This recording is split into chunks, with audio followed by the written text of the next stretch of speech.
Hey everyone, I hope you had a productive Monday and start to your week. And I wanted to go over a couple of things with you. Let me get this up on the screen really quick. All right, so let's talk about our action challenge. Our top three participants were Josh Ferris, Raj Nidwanaya, and Chris Cornell.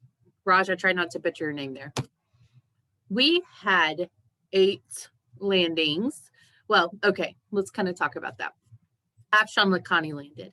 Monica Chavez landed. Naisa Mathis landed. Rose Abel landed. Scott Horton landed. Stacy Jarvis landed. There's a confidential landing I can't tell you about yet.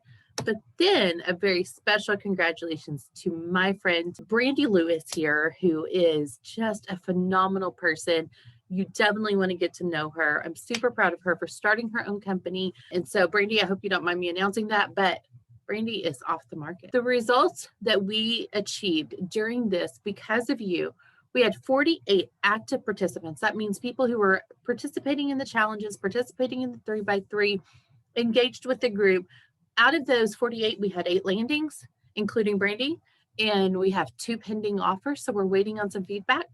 We have 52 active interviews right now, not including those landings. I sent out a survey to each of you. I reached out personally and just wanted to get your feedback. So for those of you who provided feedback, thank you. It really does help me as I'm navigating how to make changes moving forward. We will do another challenge because 69% of people have seen an increase in response rates to their search activity, and 94% of people feel like they learned something new and that they are actively equipped to do their job search more efficiently and more effectively because they attended the challenge. That 94% means we will do this again. There are intangibles that we continue to hear through the feedback. People felt connected, encouraged, motivated, organized, equipped, and inspired. And that couldn't have happened without each and every one of you who actively engaged and made people feel a part of a community that was for the betterment of everybody landing a job opportunity. I also owe you guys some feedback on LinkedIn. So let's go over to our LinkedIn Maximize Your Job Search group. And let me go through these questions really quick on LinkedIn profiles. Lynn Kuchenbaker said that she uses this Hunter. It's hunter.io. It's a great way to go find email addresses for potential people that you want to connect with. So I definitely recommend going out and trying a tool such as that. And then let's see, Mila said, how can I add that I am open for relocation to my profile? Great question. Okay, Mila, if you go to your profile, this is your home screen, and you probably have a section here that says open to work or manage your work preferences. For me, I don't have that, so I'm going to go in the long race. So go to add profile section, intro, looking for a new job. And then here I can say add location. And you can put any locations that you are open to relocate to here in the field. And then you would manage your settings here. So when a recruiter searches your profile, then you would show up under that you are open to relocate. Okay, question number 2. John Tenbrock says that I'm a little confused about the use of hash marks when you post on LinkedIn. Some people never use them, others use them excessively. What is the real value in posting with hash? So hashtags, I've seen hashtag job seeker, hashtag O&O fairly often. Should I be using these? All right, John. So here's the Mythbusters around hashtags. Hashtags are for topics. So the @ symbol, you tag a person, so that's for a person, and the hashtags are for topics. So these are trending topics. Hashtag O&O means open for new opportunities. We use these in taglines. People can search by those tags. So if I go into LinkedIn and I type in hashtag O&O, then I can search for everybody who is using that tag right now. So I can search. There's 10,000 people following that. And so Dolores, our very own, used that in a post. And so you can see it in people's profiles. You can manage the search results and see all different kinds of things. But this is a hashtag. It is a trending topic. So hashtag Monday motivation, hashtag job seekers, hashtag job search tips. These are all trending topics. And it's a way for you, you can follow topics. It's a way for you to really identify posts that may be outside of your network, but may be relevant to you. So I hope that helps. Remember, at sign is for people. We at people and we tag, so we tag people and we hashtag topics.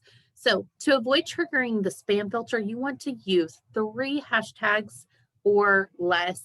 You can really get away with about 5, but you want to use them strategically. So think of one that's kind of niche and then think broader.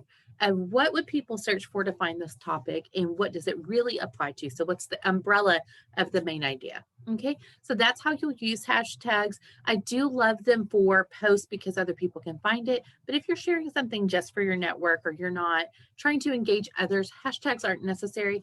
But in order to get post engagement, it really does have an added benefit. So I hope that helps, John. Yes, Lynn, you're going to have access to the videos for about 30 days.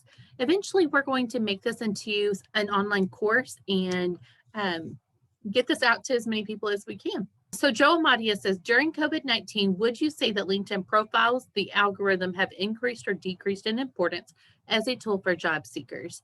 How about for companies hiring managers and recruiters? I would say that in a time when people are not spending a bunch of money on outside boards, that LinkedIn is becoming more important. It's also in a time that we can't go face to face. So those networking events are more virtual. We're not seeing as many hiring managers out and about. So I think it's a great opportunity to really set yourself apart in the job search, to have an active LinkedIn profile, to be learning or to consistently learn how the algorithms work, what posts get engagement, how can you go out and connect with hiring managers and leaders, follow their posts, comment on their posts, and really get involved with them. A great way to get engagement is if, let's say, you comment on my post and we're first degree connection. When I log in after you post something, you will show up in my feed. So I think engaging with others is really important. And to me, that's what the algorithms are all about. It's about, remember, people talking about things you care about. All right. Barbara Townsend says, Andy, what are your thoughts on adding the hashtag open to work frame on your LinkedIn profile? Do you recommend that that your clients do this? I've heard pros and cons, so curious to know your thoughts. Thank you. All right. So I don't have a personal preference on this. I tend to only advise on things that I have data to support it. There's not data to support yay or nay for the open to work frame. And so while I wish it had color options and I wish you could tell others you're open to work without this frame across your face, I understand the need for it and I understand the thought process behind it. I do think it sets you apart as a job seeker in that it's really easy for me, if I'm doing a search, to look at people's profiles and see who's open to work, meaning that they are in the biggest need. And I hope hiring managers are using it for that decision-making process to really identify candidates who need a job. However, a lot of people will tell you don't do it. And I just don't think there's data or science to support it. So I don't have personal feelings about it other than I wish there were some different options, colors, one that didn't go right across our face. But all in all, I understand why they did it. John asked what the cons would be on that. So the cons would be that so when I was independent recruiting, I ran into this where companies don't want to hire recruiters to find somebody they could find themselves. So if you have open to work on your profile, a company really technically could find you themselves. So there will be recruiters who say, I don't know, don't put it out there. It puts you as an active candidate, not a passive candidate, and it can actually close the door on opportunities. There are companies who feel like if you are not actively working, they won't hire you. I get it. Okay, I don't get it. But it does happen. So that would be the only con. It's so few and far between. I don't think it's a big enough con. I think it's people advising others to do things based on their personal preference and their personal opinion, but there's not data or science behind yes or no. Suzanne said, are there instructions on how to post in the administrative do's and don'ts of using LinkedIn? is saving something as a JPEG file the only way to add an image or text. I have linked files with a camera icon and it doesn't work. So the camera icon is only going to be JPEG or PNG, sometimes a TIFF, but the files, you can now share files on LinkedIn, I'm pretty sure. I know in the group we could share files. I don't know if that's only a group function. Let's go out and find out. So if I start a post here, I actually can attach a file now. And so this is one of the newer features, kind of like create a poll. So you have some options. You can add a video, you can create, or you can add a file. And this is how I added a file in the group. And I know some people had a hard time downloading it. So they may not have perfected this yet because always, there was only one time I didn't add it as a PDF file. So I know that it's an active feature that we can currently use. Suzanne said, a recruiter suggested utilizing the drop-down box if you have a generic title to add the title to your profile. She said recruiters do a search utilizing the drop-down, adding your profile, adding your title this way, you'll appear more often. I couldn't see that there was a drop-down and I've never heard this before. Okay, so when recruiters do searches in LinkedIn Recruiter, it looks a little bit different than my screen and your screen, but they can do a title search. And so if you can, let me see, let's Google this. Here we go. Over here under job title, you can type it in. It's actually not a drop-down box. So actually, if you look, it's a job title. It's a text field where you can type it in. So where they typed in project manager, then it would look for job titles that are project manager or contain project manager. They also could do a Boolean search, which is more common, but if they're looking to narrow down what somebody currently does, they would use the job title. It's not the most common way to search for candidates. If you notice, you've got your total candidates, you've got your candidates that are open to work, and then candidates who are most likely to engage with the post, and candidates who are most likely to engage if you send them an email. And we want to be in the most likely to engage. All right, so I hope that answers that question. Also, if we look at how people search, if I go and Suzanne, you have executive assistant. So if I go and I'm doing a search for executive assistant, and I want to search for executive assistants, I want to narrow that down by people. So this is how I would search if I didn't have LinkedIn Recruiter.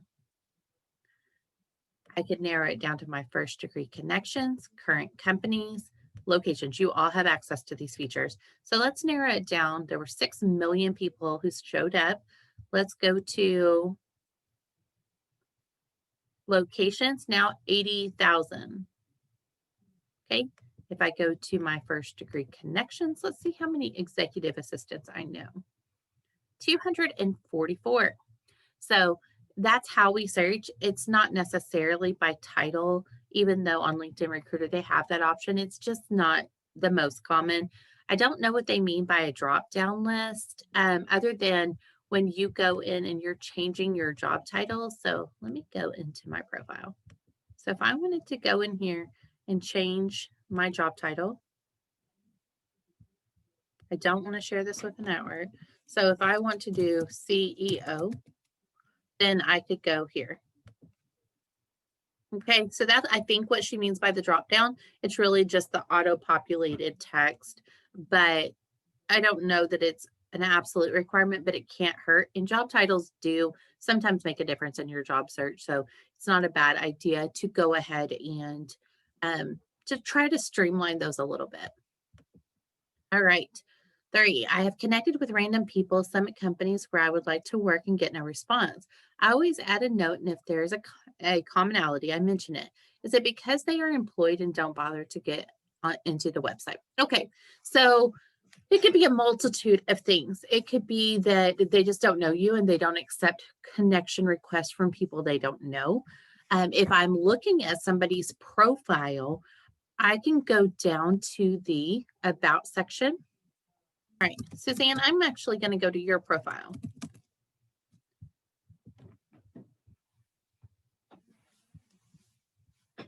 If I go to your, which I love your banner. I don't know how many times I've told you that, probably every time I see it, but I really, really, it's one of my favorites I've ever seen. Okay, if I go to your activity section, one, I can see how many connections do you have? So do you have, are you more likely to accept a connection if you have 5,000 or if you have two? If you have like less than a few hundred, then you may not be likely to just connect with everybody. You might want to keep your circle small. Also, look at their activity level. If they don't have any post activity, they don't have any comment activity, they're not super active. So I use that field a lot to really make a determination about whether I would want to connect with somebody or who in the company I would most likely reach out to and get a response. All right, Suzanne, how do you follow up on an application when you can't identify an HR person? Great question. Unfortunately, there's not always a way. And so when we're tracking down applications and we've tried to network our way in, we've tried to connect with people who are working in the company or, connections that we have in common with people who work in the company. And we've done our best to make a connection. We've tried to find their email address. We've tried to even calling the company and just saying, I'm very interested in the opportunity. I would like to follow up on my application. And I get most of the time you're going to hear nothing or check the website. Unfortunately, we know that most companies aren't responding, and you can check the website for updates. And oftentimes that's the only way we'll know one way or the other. But you can usually go back and check your status on your application and kind of temper your expectations that way. But unfortunately, if they've made it super difficult for you to follow up, then sometimes we just have to respect that. Rajesh says, how to differentiate the LinkedIn profile from the resume, what to include, exclude that you have in the resume. For example, if I share any quantitative information for my jobs, will that be considered insider confidential? Okay, great question, Raj. So what I would recommend here is I do like the resume and the LinkedIn to kind of mirror each other. And I know there are 5 million experts out there who will tell you I'm wrong, and I get it. But the reason I do that is because you're using your LinkedIn profile to apply for jobs. I don't want you disclosing proprietary information that you would be under a non-disclosure agreement to not talk about, or that would be confidential information, or anything that wouldn't be public record, maybe even on their profile. So if it's something that feels a little bit insider information or confidential, don't share it. If there's a question, don't put it out there publicly. But keep in mind, your resume is also public information for a job board. Anybody could go out there and access that information. All they have to do is sign up for a recruiter account. And so you would have to be kind of confidential in that information anyway. So just be aware of what you're posting publicly, and potentially, just alluding to facts and figures that may be, sometimes you can use a percentage of increase and not divulge information. You can talk about a broad spectrum. You can say a manufacturing company if you're not supposed to divulge client information. There's a lot of ways that you can talk about it without giving specifics. And sometimes I think we get too detailed, and that's where we get in trouble. Okay, great questions, guys. I hope that helps. Thanks again for participating in the 12-day challenge. Oh, what we won. So let's talk about awards. So I am going to be sending out some gift certificates to our top 3 winners. Again, those are Chris and Raj and Josh. So I'm going to send out some gift certificates. We're going to do a $50 gift certificate for Josh. We're going to do a $25 one for Raj, and I've got a $10 gift card for Chris. So thank you guys for your participation in the challenge. And then the top 10 participants have been extended an exclusive opportunity that starts next week to participate in our brand new program. This is a case study called the 30-Day Job Search. So it is an exclusive opportunity where we're going to take 20 people and embark on a challenge to see if we can't land them a job in 30 days. So wish them all luck, because I believe all of them at this point have accepted, and I will see you guys later. Thanks. Bye.